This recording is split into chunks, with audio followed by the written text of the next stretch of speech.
E così, dopo soli 55 giorni e una difesa all'attivo, Shuri è costretta ad abdicare dal suo trono in favore di Sari, una Sari che a Stardom The Conversion 2025 fa l'impresa e riesce a sconfiggere la leader di Godzai dopo un grandissimo match. Le due atlete si sono date battaglia fin da subito, non risparmiando l'artiglieria pesante. Penso che sarete tutti d'accordo con me nell'affermare che quello tra Sari e Shuri sia stato il miglior match del pay-per-view a mani basse.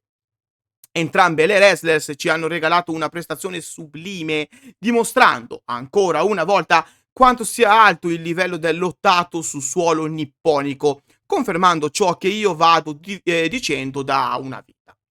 Sari dunque riesce a conquistare l'IWGP Women's Championship al suo secondo tentativo, dopo che lo scorso anno a All Star Grand Kingdom 2024 la giovane ragazza aveva provato a sottrarlo a Mayu Iwatani senza successo.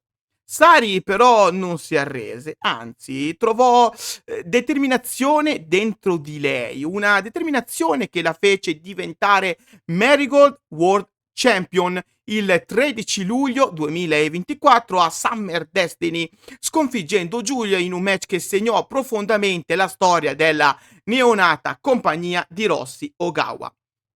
Questo successo la portò a focalizzarsi sulla Marigold e su questa nuova avventura per tutto il resto del 2024, allontanandosi dalla Stardom. Sari rimase campionessa per 174 giorni per poi perdere la cintura a First Dream il 3 gennaio contro Utami Hayashishita. Dopo che perse il Marigold World Championship, Sari smise di fare apparizioni nella compagnia di Rossi Ogawa proprio per tornare a sognare concretamente l'IWGP Women's Title. Infatti Sari fu spettatrice interessata del match tra Mayu Iwatani e Shuri che andò in onda lo scorso 27 aprile a All Star Grand Kingdom e che segnò la fine dell'epico regno di Mayu Iwatani in favore di una determinata Shuri che dopo mesi, se non addirittura anni, passati nell'ombra, riuscì a tornare sul tetto del mondo grazie a questa grande vittoria. L'urlo di gioia di Shuri però venne subito ammutolito da Sari che sfidò la leader di Godzai ad un match titolato per Stardom The Conversion. In mezzo a ciò si lanciò prepotentemente Alex Windsor che a sua volta sfidò Shuri a venire in Inghilterra per confrontarsi con lei. Col senno di poi, questa fu l'unica difesa titolata che riuscì a fare Shuri perché soltanto dopo poche settimane perderà la cintura proprio appunto contro Sari.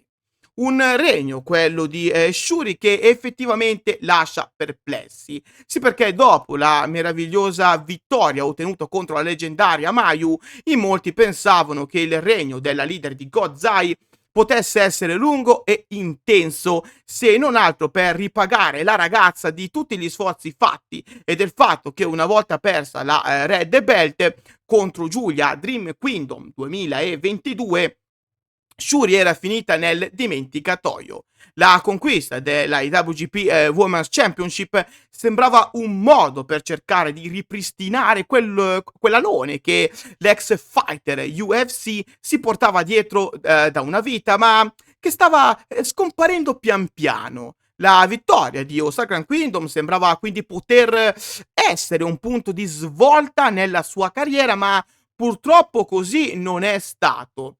C'è chi vince e c'è chi perde e in questo caso è Sari, colei che oggigiorno possiamo chiamare IWGP Women's Champion. Una Sari che dopo aver avuto uno stint disastroso in WWE ha saputo reinventarsi e con lo spirito di chi non molla mai è tornata in Giappone con la fame di chi ha tutto da dimostrare e di chi ha ancora voglia di mettersi in gioco e la sua determinazione la sta ripagando con grandi successi e numerosi trofei. È doveroso quindi chiedervi di unirvi a me nel celebrare la vittoria di Sari, chiedendovi di provare ad immaginare qua sotto nei commenti chi possa essere la sua futura avversaria. Riguardo a Shuri, credo che la leader di Gozai saprà comunque riprendersi da questo brutto colpo, anche perché in realtà qualcosa forse in pentola bolle già. Aspettando di scoprire cosa riserverà il futuro a queste due grandi atlete, vi consiglio di seguire Donne tra le corde per restare aggiornati con tutto ciò che succede nel magico mondo del wrestling femminile. Donne tra le corde è un progetto realizzato ad hoc per tutti gli appassionati di women's wrestling che grazie a news, rumors, report dei vari show e così via vi apre una finestra sul magico mondo del wrestling femminile. Date un'occhiata ai link in descrizione per tutte le info. Io sono Kirito e anche oggi vi ho portato un pezzetto di Stardom sulla soglia delle vostre case. Grazie di cuore e alla prossima. Bye poi!